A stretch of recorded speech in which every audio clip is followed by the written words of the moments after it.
Здравствуйте. Сейчас эфир нашего телеканала продолжит брифинг оперативного штаба по борьбе с коронавирусом. Узнаем о текущей эпидобстановке и принимаемых мерах в регионе. Ольга Валерьевна, какова до сегодня эпидобстановка? Добрый день, уважаемые жители Республики Саха-Якутия. Санитарно-эпидемиологическая обстановка в республике на сегодняшний день остается стабильно напряженной, находящейся под контролем органов государственной власти и органов местного самоуправления. На 23 ноября 2020 года на территории республики зарегистрировано 244 новых случая коронавирусной инфекции. Из них 50 случаев являются случаями носительства. Для столицы республики характерно наличие 117 случаев, и большое количество случаев нам дал и подъем, в том числе и по численности новых случаев, выявленное групповое заболевание в Алюкминском районе 27 случаев. На настоящий момент в психоневрологическом интернате, который находится в ведении Министерства труда Республики Саха-Якутия, проводятся все мероприятия по усилению работы по дезинфекции здания, по лечению больных и, соответственно, по локализации возникшего группового очага.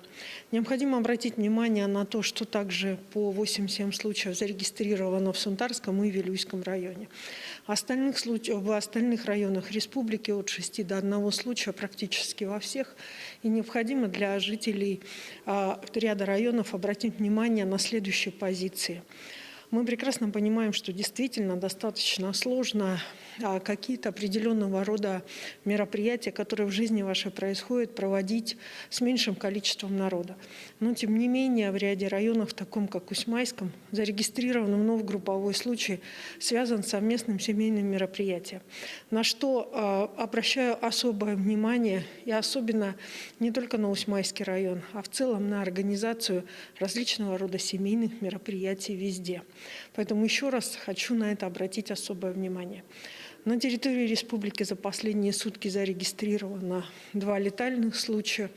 На лабораториями за сутки воскресенья было сделано 3787 исследований. Необходимо обратить внимание, что в том числе снижение количества исследований, связанное с тем, что в ряде районов республики и в городе Якутске начали применяться и нелабораторные способы исследования, и, соответственно, по ним пойдет, безусловно, отдельная статистика.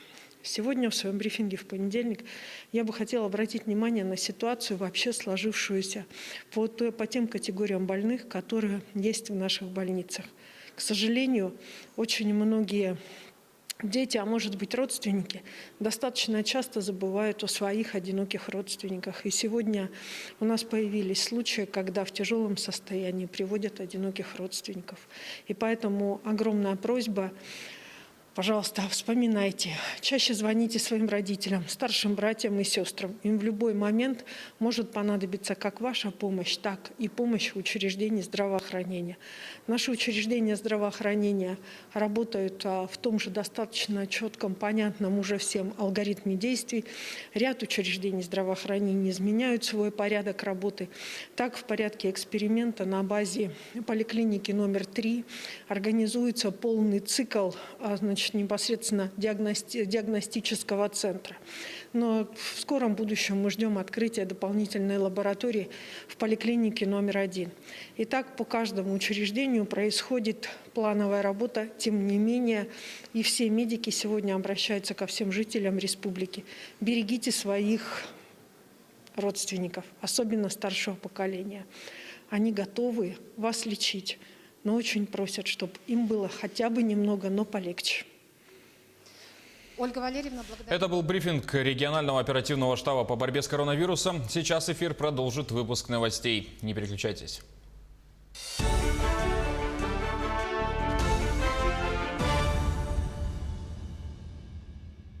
Прокуратура Якутии организовала проверку по факту пожара в многоквартирном доме в селе Бердигистяк Горного района. Ранее мы сообщали, что сегодня ранним утром поступило сообщение о возгорании.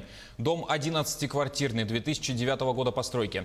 Огнем было охвачено 288 квадратных метров, горела кровля и 2 квартиры. В пресс-службе МЧС сообщили, что для проживающих развернут пункт временного размещения на 40 человек в спортзале села. По состоянию на 7:38 утра по местному времени пожар ликвидирован. Погиб 1 человек. Дело взято на контроль прокуратуры региона. В ходе проверки прокуратура даст оценку соблюдению требований законодательства о пожарной безопасности. Взято на контроль вопросы обеспечения жилищных прав граждан, пострадавших в результате пожара, а также результаты процессуальной проверки, проводимой правоохранительными органами по данному факту. Содержание метанола в антисептике, которым отравили жители Якутии, превышено в 20 раз. В Свердловской области озвучили результаты лабораторных исследований кожного средства для обработки рук.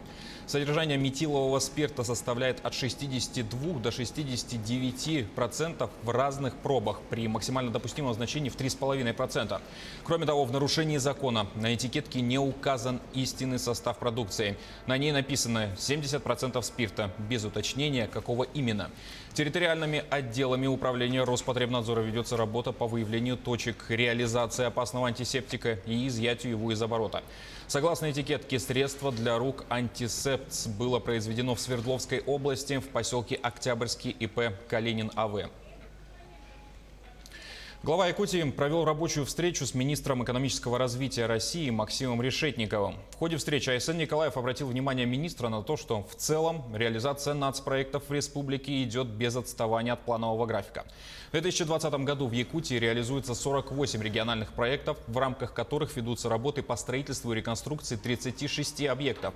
Особое место было уделено вопросу поддержки системообразующих предприятий. Это ГУП «Жилищно-коммунальное хозяйство Якутии» и ПАО «Ленское объединенное речное пароходство». Айсен Николаев обсудил с министром и необходимость включения в федеральную адресную инвестиционную программу вопроса финансирования строительства республиканской инфекционной больницы в Якутске с началом строительства в 2021 году. На данный момент инфекционное отделение функционирует в 2 учреждениях региона. Это детская инфекционная и республиканская клиническая больницы.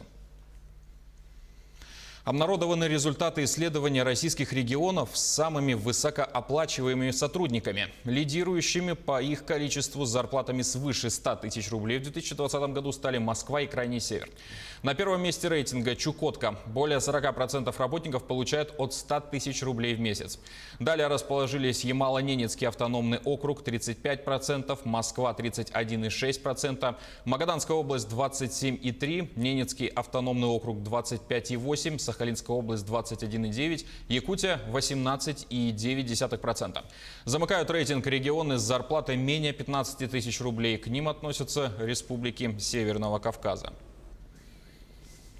Часть автозимников открыты в Якутии. В Минтрансе региона сообщили, что действуют следующие трассы. Итак, с 5 ноября автозимник Себян на участке Батамай-Сигян-Кюэль до 20 тонн.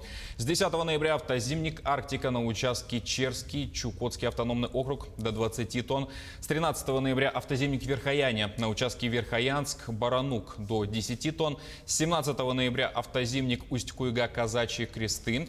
С 18 ноября автозимник Верхояне на участке Баранук-Иван-Сире до 10 тонн. Участки въезда и выезда оборудованы дорожными знаками, шлагбаумом, техническими средствами фото-видеофиксации. Также сообщается о том, что остальные автозимники будут открыты позднее среднегодовых сроков из-за аномально теплой погоды в ноябре. В досрочных выборах главы Оленёкского района победу одерживает Лена Иванова. Таковы данные ЦИК Якутии. По состоянию на 18 часов вечера вчерашнего дня общая явка на голосование составила почти 79,5%. Подсчет голосов продолжается, но уже стали известны предварительные итоги. По информации ЦИК Якутии, победу одерживает Лена Иванова, до этого занимавшая должность уполномоченного по правам коренных малочисленных народов Севера. Она набирает свыше 79% голосов.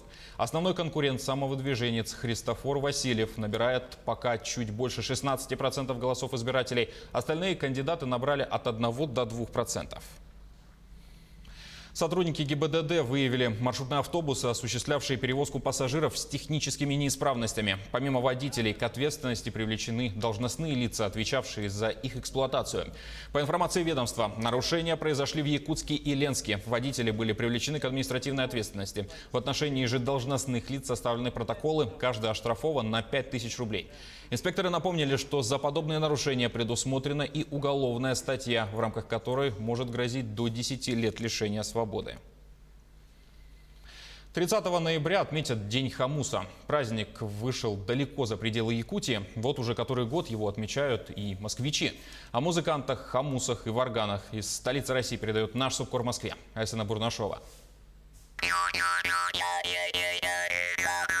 В свои 5 лет юный хамусист Артур уже умеет играть в разных стилях. От традиционного якутского сыя-тарды до ритмичного эстрадного направления. Мальчик также поет и голосом природы, имитируя звуки птиц и животных.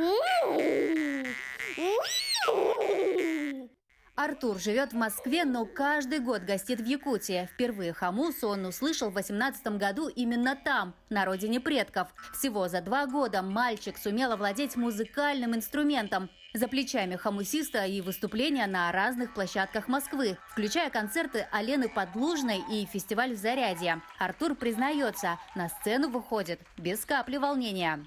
Потому что я не боюсь, мне уже не 3 года, 5 лет. А раньше боялся? Да. Раньше боялся, да? А в «Заряде», когда выступал, страшно было? Ну, вообще, если честно, он крайне редко с кем-то занимается. Ну, вот, Алена всегда занята, и мы, к сожалению, редко с ней видимся. И вот когда видимся, тогда она пытается ему что-то рассказать, объяснить. То есть он сам черпает. Вот он все то, что слышит. Впереди мальчика ждут новые выступления и открытия. И несмотря на свой юный возраст, он уже планирует связать свою жизнь с хамусом. Когда я вырасту, буду музыкантом. Я буду гастроли делать и выступать по всем странам. Да, ради бога, это же его жизнь. Как хочет, пусть строит. Мы только поддерживать все начинания и радоваться, когда дети счастливы. Светлое будущее эксперты сулят и хамусу. Они отмечают, благодаря звукотембральному разнообразию и сохранению национальных традиций, число желающих играть на хамусе из года в год будет только расти. Якутию можно считать двигателем прогресса, потому что у вас умеют привлекать внимание к инструменту, плюс у вас деятели культуры вот, прошлых поколений, они хорошо очень поработали над этой темой, у вас еще к этому подключен административный ресурс, что тоже очень важно. А у нас вот до этого еще не доросли. Айсена Бурнашова, Джур Березкин, Москва. На этом пока все. Не забывайте носить маски, дезинфицировать руки и держать социальную дистанцию. До встречи в эфире.